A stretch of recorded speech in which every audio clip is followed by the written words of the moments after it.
જય જવાન, જય કિસાન, જય જય શિક્ષિત યુવાન, નારી શક્તિનો જય હો, જય મા ગુજરાત। આજનો વિડીયો છે ઉમેદવારો માટે। આપણા વિસ્તારમાં જે કોઈ કોર્પોરેટર હોય, ભાજપનો હોય, કોંગ્રેસનો હોય કે બહુજન હોય કે આમ આદમી પાર્ટી હોય કે અપક્ષનો હોય, પણ સારો ઉમેદવાર હોય, આપણા વિસ્તારમાં ફરીને આપણું ધ્યાન આપતો હોય, કામ કરતો હોય અને ઈમાનદારીથી ધ્યાન આપતો હોય, પબ્લિકની સેવાનું કામ કરતો હોય, અડધી રાતે એને ઊભો રહેતો હોય,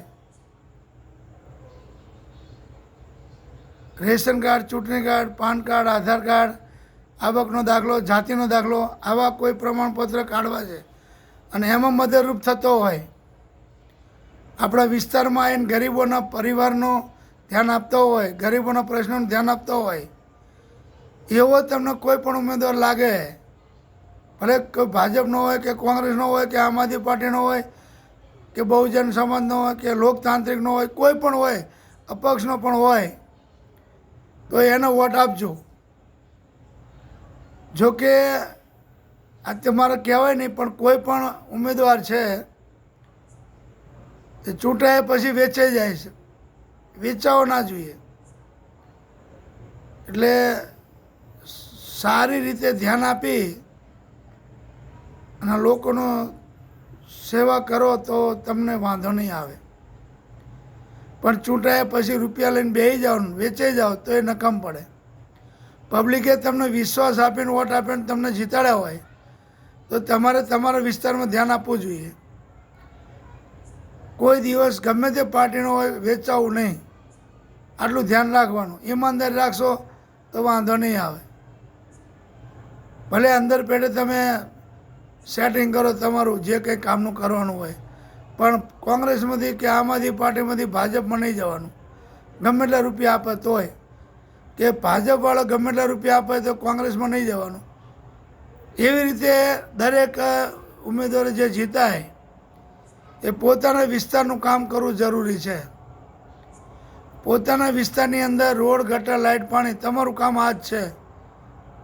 રોડ, ગટર, લાઇટ, પાણી, પ્રાથમિક સુવિધાનું ધ્યાન આપશો, ગરીબમાં ગરીબ માણસના તમે ધ્યાન આપશો, ગરીબમાં ગરીબ પરિવારનું ધ્યાન આપશો, ગરીબમાં ગરીબ વિસ્તારમાં ધ્યાન આપશો, તો દુનિયાની કોઈની તાકાત નહીં તમને હરાવી શકે।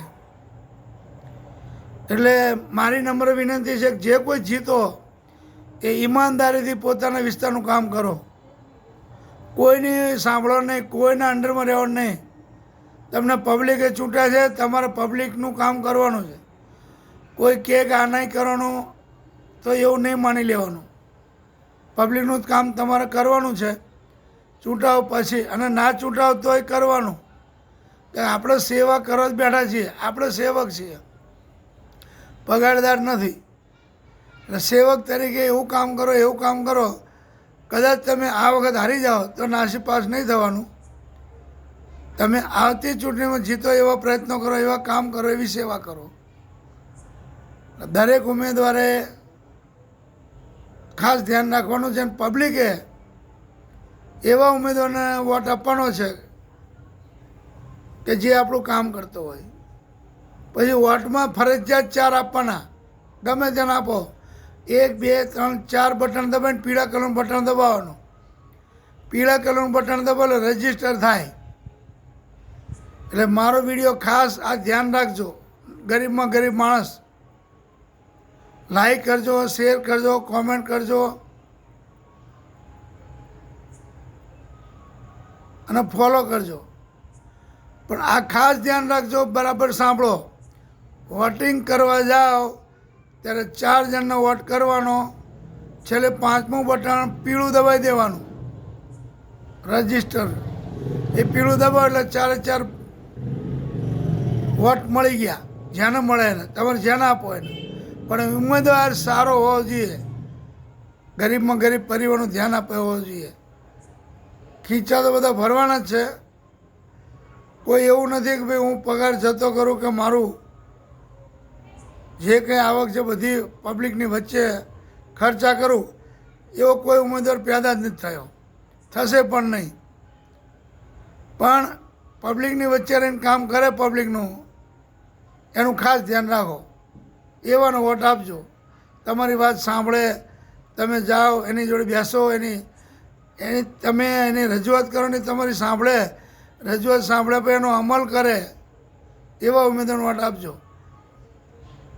ભ્રષ્ટાચાર તો બધા છે, કોઈ દૂધના ધોયેલા નથી. જય જવાન, જય કિસાન, જય જય શિક્ષિત યુવાન, નારી શક્તિનો જય હો. જય મા ગુજરાત.